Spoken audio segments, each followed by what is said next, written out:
Hi folks, and welcome back to the channel. Right, let's do this. Let's talk about suspension on our M135i's and M140i's. So right off the bat, listening close, because this is an important one. In my opinion, BMW got the suspension very, very wrong on these cars. And when I talk about suspension in this context, I just mean the springs and the dampers. In my opinion, the standard damping and spring rate choice and spring choice is terrible. be it adaptive or passive, I just think it's junk, to be perfectly honest. I have driven both cars, and I've driven sort of older ones and more recent ones, and I just can't get with any of them. You jump in all sorts of other cars, and in my opinion at least, they just drive much better in terms of the way they handle bumps and control the body of the car. Most cars are better. Most cars have got better suspension than these 340 or 360 horsepower cars, and then us nutters throw another 60, 100 brake horsepower at them. We're bonkers. We're absolutely bonkers.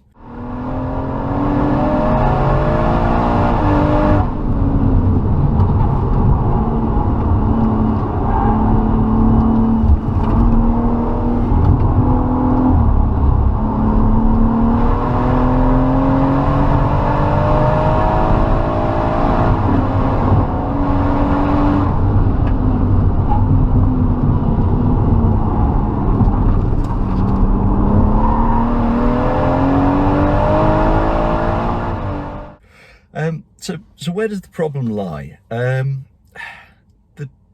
rear shocks, I think, are the worst culprits. I think the rear spring rates are too high on the M140 in particular, but the rear shocks cannot control the rear springs. In my opinion, in my experience, the way I feel the car drive down the road, it just they don't work, in my opinion. So the way to, perhaps the cheapest way to solve the problem might be, if you've got an M140, it's got the stiffest rear springs. So maybe just fit some M135i rear springs. You might get a bit of an improvement from that. Most lowering springs are going to have softer rears than as standard. I think as standard there's something like, I think they're 10 kilos per millimeter, which is quite a stiff spring. I mean, the architecture of the rear suspension means that the spring rate is very different to what it would be in a different sort of suspension, where the spring was acting at the end. It's acting sort of halfway in on these cars, but it's still quite a high rate, and it feels it. It's sort of, to me at least, the car feels like it sort of bucks up over bumps, and then when it lands, it doesn't control itself. So you sort of end up with, only going over a yump, it sort of bucks, and then it just doesn't settle afterwards. So it makes the car feel unsettled for 50 yards down the road, which is really poor when you're traveling quite quickly. So a potential fix on a budget could be fit some uprated rear shocks. I think that would be my first port of call if you're on a really tight budget, and perhaps sort of a M135i spring. I'd be really intrigued to see how that drove and whether there was much of an improvement.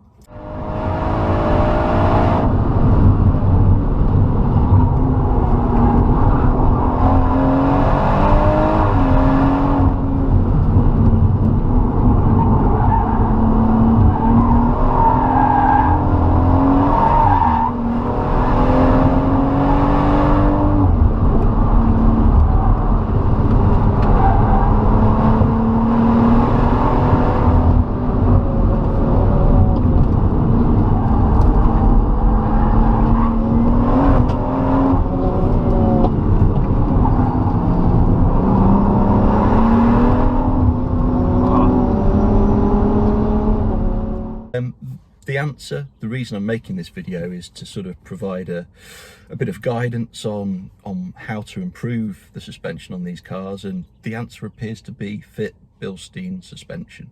To be perfectly frank, there are so many owners of these cars on B12s, the Bilstein B8 shock absorber combined with the IBAC Pro Kit lowering springs is just a proven solution. It solves the inherent problem in this car. it controls the car's body. It's not really any stiffer. In fact, if you've got an M140i, I think your ride quality might be improved a little bit. Perhaps not so much with the M135i, but your ride quality is going to be beautiful. You will have got rid of the fundamental problems with the suspension. It will feel more planted all the time, and you'll probably have added a little bit of sharpness to it as well. So it's quite simple to improve this car quite markedly. Bilstein Eibach B12 combination is a bloody good one. The B14s that Will has fitted to his M135i that he let me drive are similarly excellent. They're the same, apart from you get an adjustable ride height. I think the spring rates and the damping rates are very similar. They feel very similar. They kind of do the same thing, but you just get adjustable ride height, which is very useful if you're going to do the front LCAs or the front LCAs and TSs. Really good choice there would be the B14s, because you could just adjust the front to compensate for the drop of the LCAs. So both of them excellent. They don't introduce any noticeable NVH. They don't introduce any or much harshness to the ride. I find them both really, really nice suspension, and they improve the car so much on a bumpier road. They really do. They solve that problem. So those two get the matte seal of approval.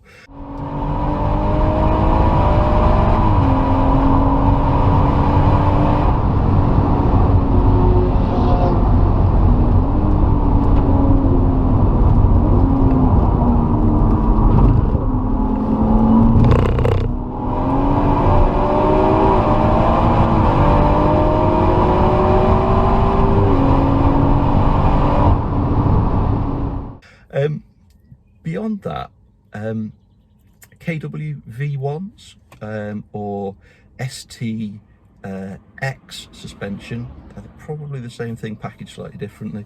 They're probably very good. I've not driven a car with them, I've not ridden in a car with them, so I can't give you an absolute answer, but I suspect that they're very, very similar to the B12s, and similarly to the B14s, and similarly height adjustable. Once you start to get into adjustment, you run into issues with these chassis in terms of what can be adjusted on the car.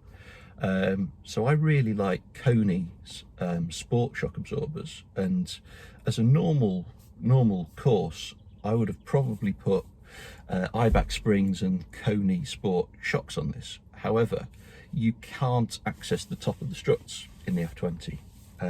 So you've got to take the strut out to adjust it, which is a bit shit. So I didn't fit them. So it's an option, but you've got to take them out, which kind of makes them fixed for me, which defies the point. And then you're into sort of B12 Bilsteins or KW V3s, and then you get to the really exotic stuff that I don't really know about, so I can't comment too much on. Hey, if you've got the money for a set of Olins or a set of KW Club Sports or even more exotic stuff, fair play to you, but I wouldn't be fitting them on a car like this. I'd just go out and buy a bloody M car. So yeah, the takeaway is these cars are flawed. They're heavily flawed in my opinion, and the fabulous suspension by Bilstein and Eibach solves the problems from my experience. So I'd endorse them fully, and they make a great addition to these cars.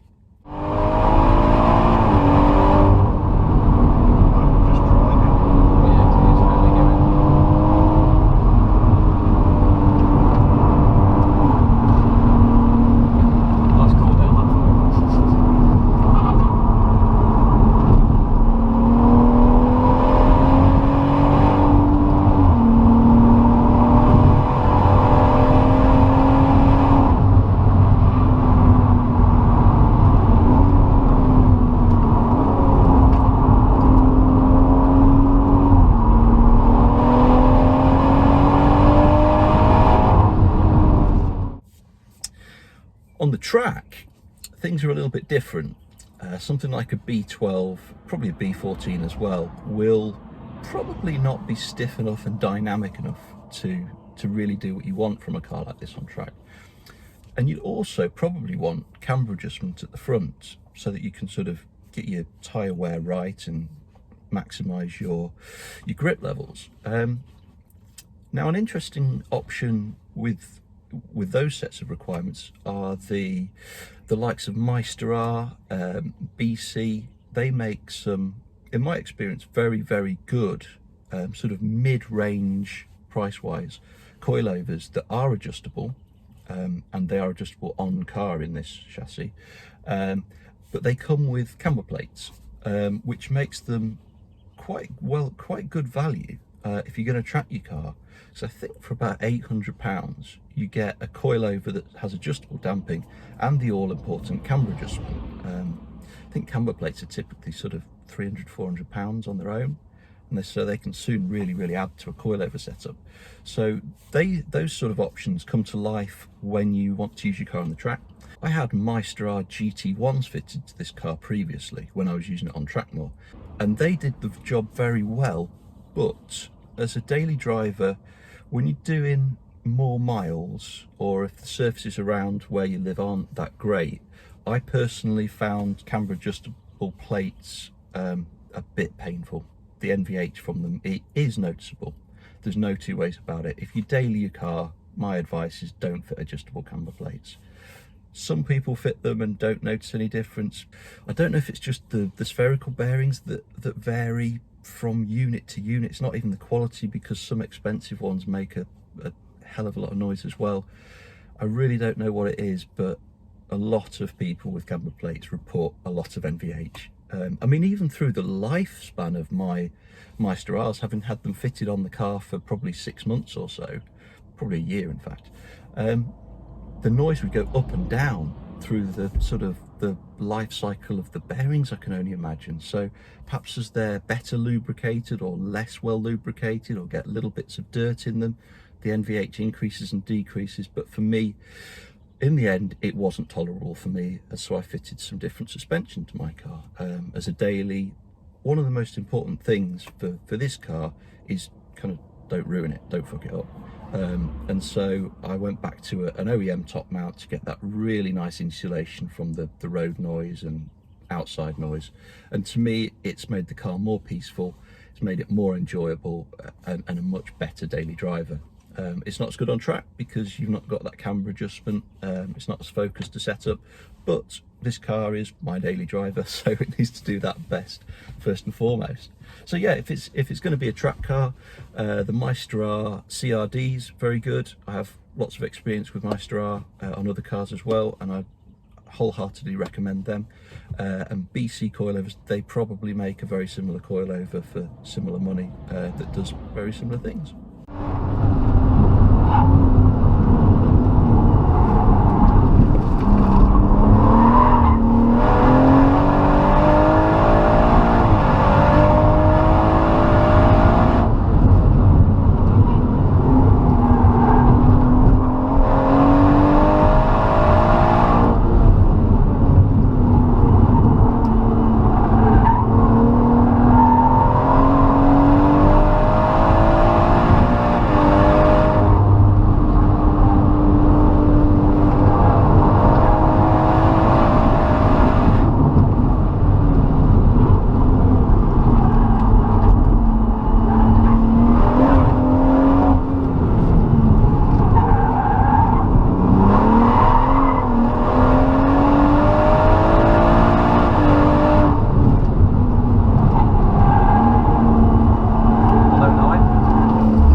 So I touched upon it, LCAs and the difference in ride height with them. So they drop the front of the car by, I think it's between about 6 and 10 millimeters at the front, I think probably close to 10. And so you probably want a different spring. So if you've got B12s, for example, and you've got the IBAC Pro kit springs as part of that kit, and you use the LCAs, you'll drop the nose slightly. I quite like a nose down stance, but you might want to consider it before you buy things. To counteract that, you could fit, say, the standard M140i front springs that would probably return the height to a well balanced setup. I haven't tried it, but worth experimenting with. You probably get it to about the right ride height with some M140i or some M135i front springs. Alternatively, you could fit some slightly lower rear springs, something like the Motec stance rear springs combined with the iBack Pro Kit fronts, and the LCAs would probably create a really nice balanced stance. So yeah, something to bear in mind if you're thinking of going along the lines of the B12s with the LCAs. The ride height is going to be slightly adjusted by the LCAs at the front.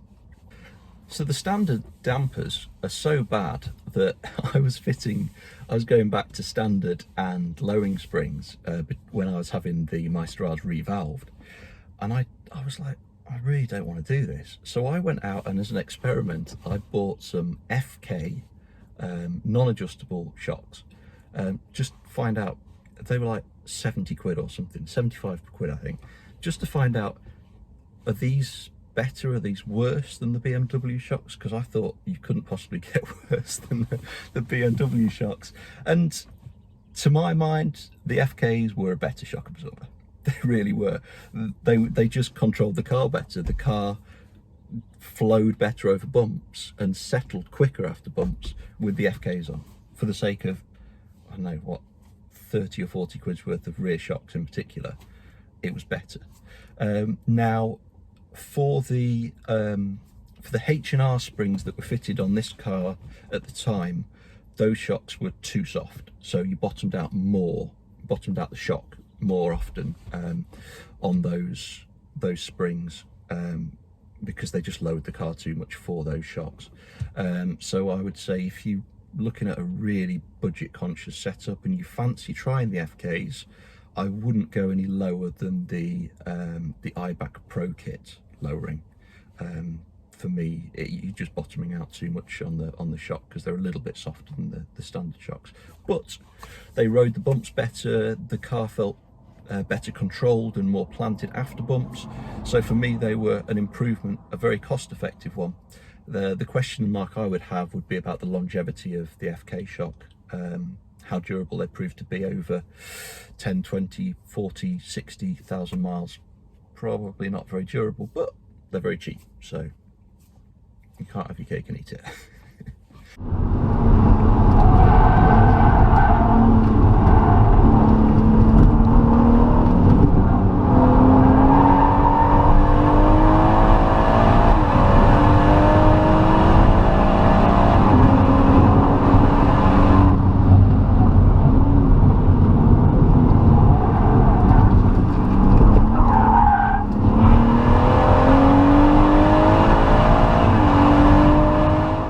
Should mention costs. How much do all these setups cost? They're quite variable.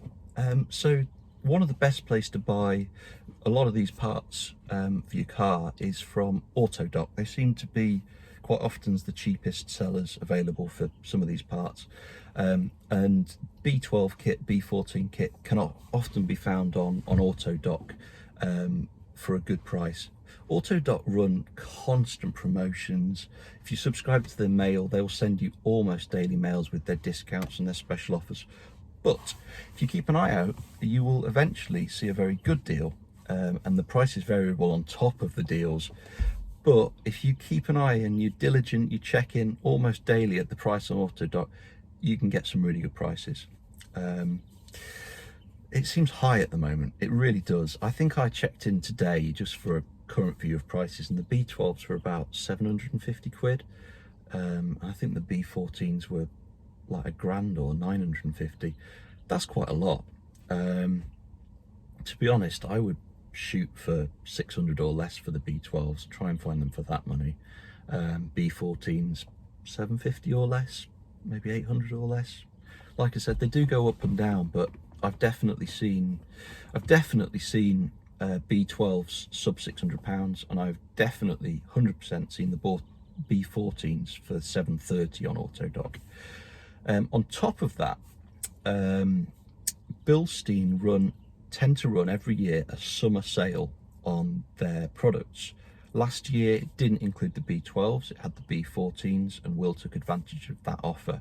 When they're in the summer sale, there's lots of different sellers that are very competitive, But through eBay, if you're patient and you watch the B14s when they're in the summer sale, and you combine it with an eBay 20% off day or a 10% off day, you can get them really well priced. I seem to think Will paid, I think it was like 600 quid or something for his B14s. So top tip, summer sale and eBay promotion for the B14s.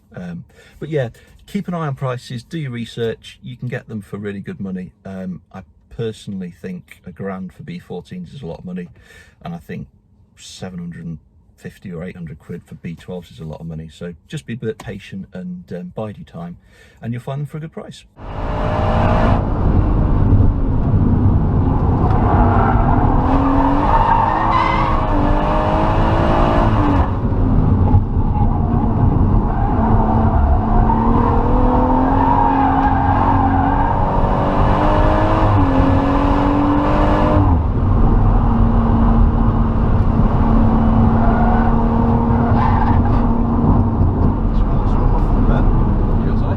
Adaptive. So lots of people, particularly Joe Achilles, I remember I really enjoy his videos, and I watched a lot of them when I was getting into these cars. I remember him talking lots about how he thought adaptive was very, very important on these cars, and it's sort of transformative, and it's something that you must look for. Now, my experiences differ a little bit there, because I found on the quite poor roads around where I live that the adaptive suffers in much the same ways as the passive suspension.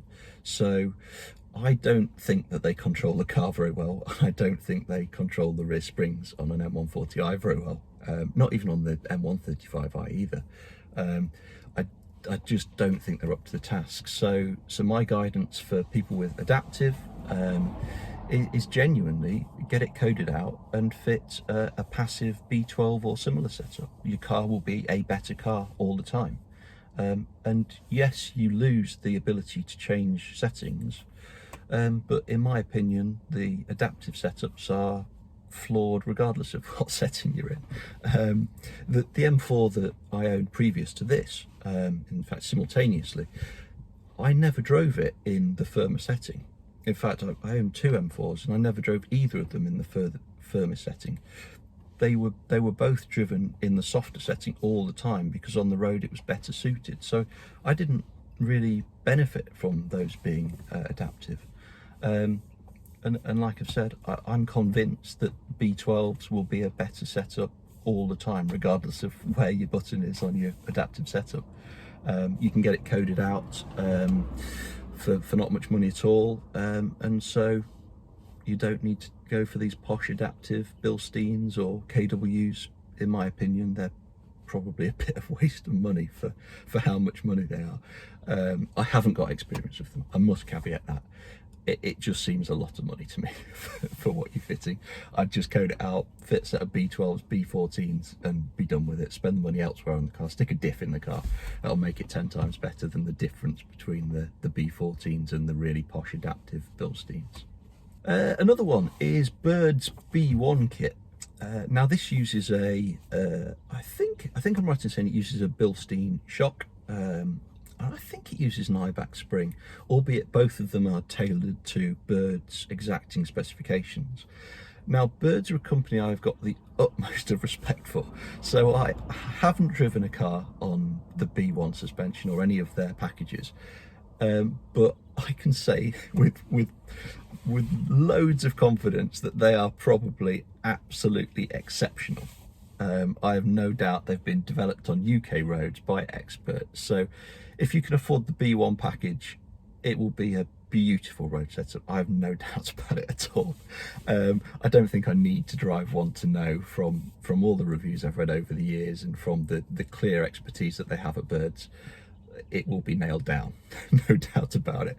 So if you come across a set of B1 secondhand, or you're tempted to go to them, my advice would be go and drive one of their demo cars, and I've no doubt you'd be blown away by them, and you'd probably go and sign on the dotted line for a setup on your own car. But I suspect they're very, very good, and I suspect they're a little bit of an improvement on the B12 and the B14. So yeah, I don't have any experience, but I think they're probably very good. So my own car, I touched upon the Maestras, and I had those fitted for some time to this car. Found them to be very good in the final iteration. Mine were used as a bit of a test bed for their product, the very posh valved GT1s, which now have staggered double digressive valving. I think I've got that right. I don't know what it is, but apparently it makes the shock better. And at times, I'm not going to go into too much detail, but at times the valving was a little bit magic on my car with those fitted. As I've said, I didn't get along with them in the long run because the top mounts weren't for me. It wasn't possible to supply a top mount with a rubber bush, not a spherical bearing, and so I elected to change them. I'll talk about them in my next video. I'm going to make it two-parter, and I'm also going to talk about the KW V3s that I've now fitted to replace them. So I'll talk about the suspension on my own car in the next video. In the meantime, yeah, if you've got an M140i with standard suspension, it can be improved. It really can be improved. You will not transform it into an M car. I have to say this every single video. You're not going to transform it into an M car, but you can improve upon it vastly, especially along a bumpy B road or a bumpy A road. These setups from the likes of Ibach and Bilstein, and I'm sure KW, will improve your car vastly. So yeah, I'm afraid, guys, it's another must. But I will say this: if someone gave me £1,000 to spend on one of these cars and said, do you want to do the remap, or do you want to do wheels or brakes? Brakes is kind of a must because they're so fast, but priority number one is the suspension for me. I love the diff, but it's a lot of money. The suspension, bang for buck, is, in my opinion, the best way to improve these cars. That's genuine advice. Both the suspension and the diff transform the cars in different ways. The suspension is correcting a flaw with the standard suspension, so it doesn't transform it into a sports car, it just corrects the standard flaws, whereas the diff adds something new and it creates a different driving experience. It's sort of more transformative from a driving thrills perspective, whereas the suspension is correcting something flawed out the factory. There's no two ways about it. From my experience, it is flawed and it needs correcting. So there we go, do it all. Fit the diff, fit the suspension, the arms, the brakes, the wheels, do it all.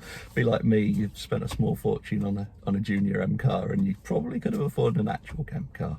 If you've done that, by the way, the saving grace is that running costs on one of these is far better. At least that's what I tell myself. Right, next video I'll talk about my own suspension. Until then, take care, hit the like button, subscribe to our channel, and comment below.